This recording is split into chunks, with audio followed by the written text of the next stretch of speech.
வணக்கம். PGTRB psychology என்ற தலைப்பில் நாம் இன்றைய வினாக்களை காணலாம். முதல் கேள்வி, பியாஜேயின் கூற்றுப்படி ஒருவருடைய அறிவுசார் என்ற சொல் எதை குறிக்கிறது? ஏ அனுபவம், பி ஸ்கீமா, சி அறிவு கட்டமைப்பு, டி சிந்தனை. இதற்கு சரியான விடை என்னன்னு பார்த்தீங்கன்னா ஸ்கீமா என்பதுதான் சரியான விடை. அடுத்து இரண்டாவது கேள்வி, ஒழுக்க வளர்ச்சியை பற்றி கூறிய உளவியல் அறிஞர் யார்? ஏ கோல்பர்க், பி பியாஜே, சி வாட்சன், டி எரிக்சன். இதற்கு சரியான விடை என்னன்னு பார்த்தீங்கன்னா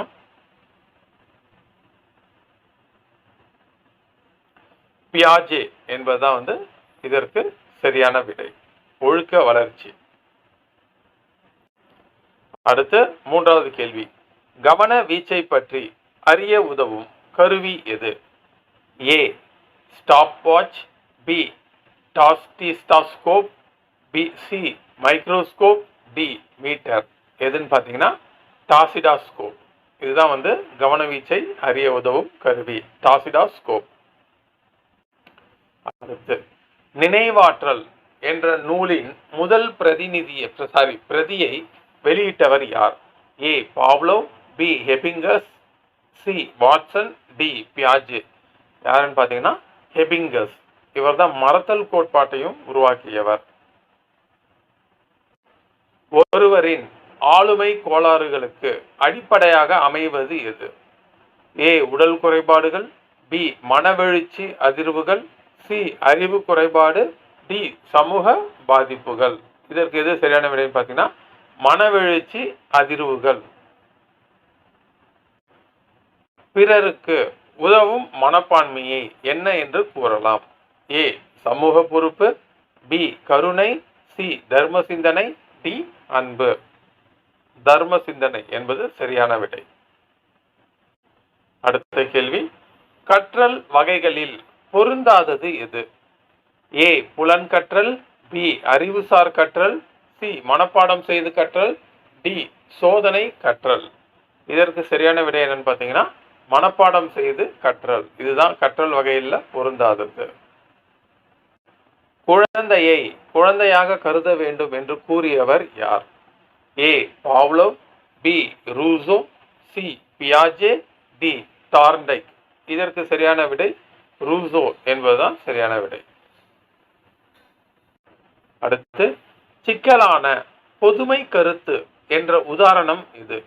ஏ பெரிய சிவப்பு பந்து, பி சிறிய நீல நிற சதுர கட்டை, சி ஆரஞ்சு பழம், டி வட்ட மேசை. இதற்கு என்னன்னா சிறிய நீல நிற சதுர அட்டை. இதுதான் சிக்கலான பொதுமை கருத்துக்கு உதாரணம்.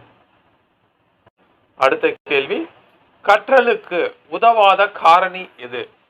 ஏ ஆர்வம், பி உடல்நிலை, சி தனிப்பட்ட காரணி, டி சமூக ஆதரவு.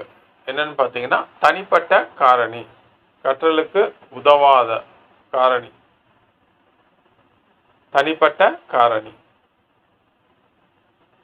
அடுத்த கேள்வி, மொழியில்லா சோதனை எந்த வகை சோதனையை சாரும்? ஏ ஆக்க சிந்தனை, பி சமூக சிந்தனை, சி அறிவுத்திறன் சோதனை, டி நடத்தை சோதனை. இதற்கு சரியான விடை என்னன்னு பார்த்தீங்கன்னா ஆக்க சிந்தனை. இதுதான் சரியான விடை. அறிவுசார் கற்றல் அணுகுமுறை அல்லாதது எது? ஏ பிரச்சனை தீர்க்கும் கற்றல், டி மனப்பாடம் செய்வித்தல், சி கண்டுபிடிப்பு கற்றல், டி ஆராய்ச்சி கற்றல். எதுனா கற்றல் அணுகுமுறையிலே இல்லாதது எதுன்னு பார்த்தீங்கன்னா மனப்பாடம் செய்வித்தல். இதுதான் சரியான விடை. குழந்தைகளுக்கான கற்கும் உரிமையை ஐநா எப்போது பிரகடனப்படுத்தியது? எப்போது? ஏ 1948 டிசம்பர் 10, பி 1959 நவம்பர் 20, சி 1965 மே 5, டி 1975 அக்டோபர் 2. இதற்கு சரியான விடை பி 1959 நவம்பர் 20 என்பது சரியான விடை. தார்ண்டைக்கின் பயிற்சி விதி எதன் முக்கியத்துவத்தை வலியுறுத்துகிறது? ஏ தூண்டுதல், பி மறுபடி செய்தல், சி ஆர்வம், டி உரையாடல். என்னன்னு பார்த்தீங்கன்னா அதை மறுபடியும் செய்தல் என்பதுதான் சரியான விடை. அடுத்த கேள்வி, கற்றலின் முக்கியமான காரணி ஒன்று எது? ஏ நினைவாற்றல், பி கவனித்தல், சி புலன்தன்மை, டி முயற்சி. இதற்கு சரியான விடை என்னன்னு பார்த்தீங்கன்னா கவனித்தல் என்பதுதான் சரியான விடை. கவனித்தல். வெகு நாட்கள் நமது நினைவில் இருப்பவை எது? ஏ ஒளிவழி கற்றல், பி பல்புலன் வழி கற்றல், சி வாசிப்பு கற்றல், டி காட்சி வழி கற்றல். என்னன்னா பல புலன் வழி கற்றல் என்பதுதான் சரியான விடை. நீண்ட நாட்கள் நமது நினைவில் இருக்கும். கற்றலின் அடைவு எனப்படுவது எது? ஏ திறன், பி அறிவு, சி அனுபவம், டி பழக்கம்.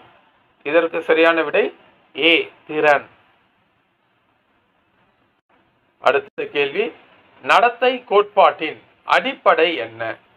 ஏ தூண்டல் துலங்கல், பி புலன் செயல், சி வெளிப்பாடு பதிலடி, டி முயற்சி வெற்றி. நடத்தை கோட்பாட்டின் அடிப்படை என்னன்னு பார்த்தீங்கன்னா தூண்டல் மற்றும் துலங்கல். பியாஜேயின் கோட்பாடு குழந்தையின் எந்த வளர்ச்சியை பற்றி கூறுகிறது? எந்த வளர்ச்சி? ஏ உடல் வளர்ச்சி, பி அறிவு வளர்ச்சி, சி ஒழுக்க வளர்ச்சி, டி சமூக வளர்ச்சி. பியாஜே அப்படின்னு பார்க்கும்போது அது அறிவு வளர்ச்சியை கூறுகிறது. சராசரி நுண்ணறிவு ஈவு, சராசரி நுண்ணறிவு ஈவு ஐக்யூ எவ்வளவு? ஏ 80 89, பி 90 109, சி 110 120, டி 70 79. என்ன ஆவரேஜ் நுண்ணறிவுன்னு பார்த்தீங்கன்னா 90 190 வரை. ஒரு குழந்தையின் முதல் ஆசிரியர் யார்? ஏ ஆசிரியர், பி பெற்றோர், சி நண்பர்கள், டி சமூகம். எதுன்னு பார்த்தீங்கன்னா பெற்றோர்கள்